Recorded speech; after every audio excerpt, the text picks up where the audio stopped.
All right, let's dive into Frontenac State Park in Minnesota. Yeah, the bluff-top views overlooking Lake Pepin are amazing, but what about all the stuff, that most people don't know? That's what we're going to cover. It really is fascinating. It's more than just putty views. You've got this rich history, unique geography, and it's incredibly diverse in terms of wildlife. It's a really captivating destination. So we've got sources here talking about everything from like 19th century resort towns to limestone quarries. I mean, they built parts in New York City, right? Yeah. And then there's the Hopewell burial mounds, thousands of years old. Absolutely. So that Hopewell presence in Frontenac, that goes all the way back to like between 400 BCE and 300 CE. So these burial mounds and village sites, I mean, they offer a glimpse into a really fascinating prehistoric culture, a culture that once thrived right here in this region. Wow. It's just incredible to think about, all those layers of history just embedded in the landscape. But let's start with the present. What makes Frontenac's geography so unique? Well, for starters, Lake Pepin itself is a bit of a geographical anomaly. You see, it's not a typical lake. It's actually it's a widening of the Mississippi River formed by sediment buildup from the Chippewa River. So it's kind of like the river just took a break and decided to chill out for a bit. Exactly. And that creates, this really unique ecosystem. On one side, you have those dramatic 430-foot limestone bluffs rising up, and then on the other side, you've got the floodplain forests of the Mississippi River Valley stretching out. And then you've also got Sand Point. That's a sandy spit that juts right into the lake, adding yet another dimension to the landscape. So we've got bluffs, forests, and a sandy beach, all in one place. I mean, no wonder it's a haven for wildlife.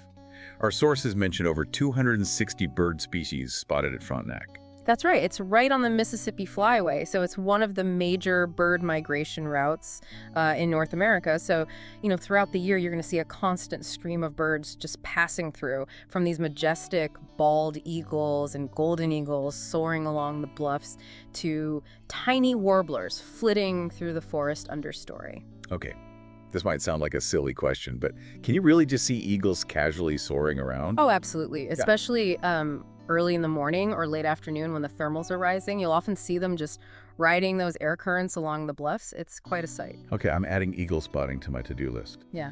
Speaking of must-dos, I'm also seeing timber rattlesnakes mentioned in our sources. Should I be worried? Well, not necessarily. Timber rattlesnakes are present in the park, but they're quite rare, and they tend to avoid humans. As long as you stick to the trails and you're mindful of where you're stepping, you're unlikely to encounter one. Okay, good to know. Appreciate wildlife, but maybe from a distance when it comes to rattlesnakes. So we talked about the landscape and some of the wildlife. Now let's talk about the history. You mentioned the Hopewell people, but what about after them? Who else lived here? Well, more recently, you had the Dakota and the Meskwaki peoples. They lived in this region. And then, of course, in the 17th century, European explorers arrived on the scene. And I'm guessing things changed quite a bit after that. Oh, indeed. In 1680, you had Father Louis Hennepin's exploration party. They were first Europeans to document the area. And then in 1727, the French established Fort Bono near Lake Pepin. They built it as a trading post and a base for further exploration. Okay, so we have French forts. Are any of those still visible today? Well, that's where things get really interesting. You see, only one of the several French forts built around Lake Pepin has actually been found by archaeologists. The rest are, well, they're still hidden, somewhere beneath the centuries. Wow, a real-life treasure hunt. Yeah. I can just picture myself with a metal detector heading out to, solve this mystery. Well, while I admire your enthusiasm, I should probably mention that any artifacts found within the park boundaries belong to the state. They should be reported to park officials. But yeah, it's certainly fun to imagine those lost forts out there. Right. Point taken. Yeah. No unauthorized digging expeditions. So after the French, who were some of the key players in Frontenac's story, I see a name here, James Bully Wells. That's quite a nickname. Yeah, James Bully Wells, he was a fur trader. He established a post near the modern town of Frontenac in the 1840s. And yeah, that nickname, Bully, might lead you to believe that he was a bit rough around the edges. And, well, perhaps he was. But he played a significant role in the early development of the area. So Bully Wells sets up shop. What happens next? Does Frontenac just stay a small fur trading outpost? Well, not quite. Then you have Evert Westervelt. He was a Dutch immigrant. He bought Wells Post and envisioned something much grander, like a bustling town. He officially founded the town, but There's a bit of a twist. His business partner, Israel Garrard, ended up renaming it after himself. Oh, that's got to sting a little, having the town you founded named after someone else. But I guess that's business, right? So what were Garrard's plans? Well, Garrard had big plans. He wanted Frontenac to become a major summer resort destination, attract wealthy tourists from all over the country. He wanted to create like a Newport of the West, a place where people could escape the summer heat and enjoy the beauty of Lake Pepin. Wait, hold on. This small town in Minnesota was supposed to rival Newport, Rhode Island. That's a pretty bold vision. Did it actually work? Well, Frontenac did have a period of growth and prosperity as a resort town. They had grand hotels, bustling social scenes, and even, believe it or not, flying machines. Flying machines? Wait, what were they flying in the 1800s? Hot air balloons? Well, not quite hot air balloons, but close. Israel's brother, Jephthah Garrard, he was an inventor. And he experimented with early flying contraptions, testing them right here on the bluffs overlooking the town. Okay, that is officially the most unexpected twist in this deep dive so far. We've got this plan for a fancy resort town and then flying machines. I'm hooked. Tell me more. Well, before we get too carried away with these tales of early aviation, we should probably address that connection to New York City you mentioned earlier. It's a detail that highlights the unexpected reach of this seemingly small town. Right. The limestone. Something about a famous cathedral. Right. Exactly. So the limestone quarried from Frontenac, it wasn't just used locally. Some of it was actually shipped all the way to New York City. It was used to build the Cathedral of St. John the Divine. I mean, imagine, the logistical challenge of transporting tons of stone from rural Minnesota to bustling New York City in the 19th century. Wow, that's incredible. This quiet state park has a connection to one of the most iconic buildings in New York City. How did they even transport that much limestone back then? Were they floating it down the Mississippi? That's a great question. I don't have the specific details on the transportation methods, but it's probably safe to assume that they used a combination of river barges and railroads. Remember, this was before widespread trucking. So moving heavy materials like limestone, it required some pretty innovative solutions. So we've got French forts, fur traders, a Newport of the West dream, and limestone shipped to New York City. And all of that was before the 20th century. What happened next? Did the resort town boom last? Well, unfortunately, no. Frontenac did enjoy a period of success as a resort town, but its decline was very closely linked to the rise of railroads. As train travel became more common, steamboat traffic on the Mississippi River, it declined, and Frontenac, it just lost its luster as a tourist destination. It's kind of ironic. The thing that helped transport its limestone to New York City eventually led to its decline as a resort town. But how did it become a state park? Well, despite its decline as a resort town, the natural beauty of the area, it never faded. And local advocates, they recognized the value of preserving this unique landscape. And their efforts, they eventually led to the establishment of Frontenac State Park in 1957. And this is where things get really interesting. Our sources say that a key figure in the park's creation was actually the chairman of an insurance company. And he donated a significant portion of the land. That's not your typical parkland acquisition story. What's the story there? It certainly adds another layer to the park's history. I don't have the specific details on this particular individual's motivations, but it really does speak to the power of philanthropy and conservation efforts. It's a reminder that sometimes unexpected individuals can play really pivotal roles in protecting our natural heritage.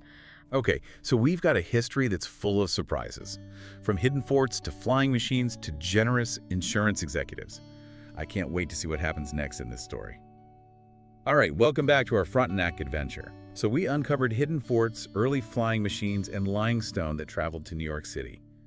Now let's get practical. What can you actually do at Frontenac today? Well, Frontenac's it's a real haven for outdoor enthusiasts. Tons of activities. If you're looking to immerse yourself in nature, camping's a must. Oh yeah, our sources mention a bluff-top campground. Waking up to views of Lake Pepin right outside your tent. That's incredible. Truly breathtaking. The campground has a mix of electric and non-electric sites. You can pick whatever suits you. And for those who like, a bit more solitude, I see mentions of walk-in campsites, kind of tucked away in the woods. Peace and quiet. Yeah, perfect for a secluded experience. Just remember, you're further from restrooms and things, so pack accordingly and bring a headlamp for those nighttime trips. And maybe some courage, for that rattlesnake territory. Speaking of which, what about hiking trails? Options for all skill levels. Absolutely. Over 13 miles of trails, from easy strolls to more challenging hikes. One of the most popular, and for good reason, is the Bluffside Trail. Okay, Bluffside Trail, what makes it so special? Well, it follows the edge of the bluff, those iconic views of Lake Pepin. You'll see rock formations like Inyanteopa, a natural limestone arch. It's like something out of a fantasy novel. A natural limestone arch. That's going on my list. What about trails to see, more of the different habitats like those floodplain forests? For that, the Sandpoint Trail. It winds through the bottomland forest out to Sandpoint, which, as we said, is great for migrating birds. Perfect for bird lovers to see those warblers and shorebirds. I also see an Indian Mound Trail. What's that about? That one's a shorter loop, gives you a glimpse into the park's ancient history, leads past burial mounds from the Hopewell culture. It's a reminder of that connection between, humans and this land, stretching back thousands of years. So we've got trails for views, for habitats, and for history. Sounds like there's a hike for everyone. What about accessibility? Are these trails suitable for all visitors? Some trails, like Bluffside, are pretty rugged, but there are accessible options too. The picnic area has paved walkways, accessible restrooms. There's even an accessible picnic site with views of Lake Pepin. I see something here about a track chair program. What's that? Oh, that's a fantastic initiative. Visitors with mobility impairments can reserve a track chair, basically an all-terrain wheelchair. Lets them explore trails that might otherwise be inaccessible. It's a wonderful way to make sure everyone can experience Frontenac. I love that. It's great they're committed to that. Now, we talked about birding. Any specific tips for our bird watchers listening? Well, Frontenac's on that Mississippi Flyway. Spring and fall are prime time for migration. Sandpoint, with its shoreline, is a must visit. You'll likely see lots of shorebirds resting during their journeys. And for those eagle sightings, I'm guessing Bluffside Trail. Absolutely. Great vantage points to see them soaring. Look for them in the trees, too. Early morning and late afternoon are best. So besides hiking and birding, what other activities are there? Well, for the history buffs, there are remnants of old limestone quarries scattered throughout the park. A glimpse into the area's industrial past. How Frontenac's limestone helped build things far and wide. A reminder that even these natural areas have human stories in them. Speaking of which, what about the town of Frontenac itself? Anything left of that resort town? Oh, absolutely. It's not the grand resort anymore, but it's still charming. You can see its past in the architecture, the stories, even the street names. Like stepping back in time a bit. Yeah, in a way. It's a charming place to spend an afternoon.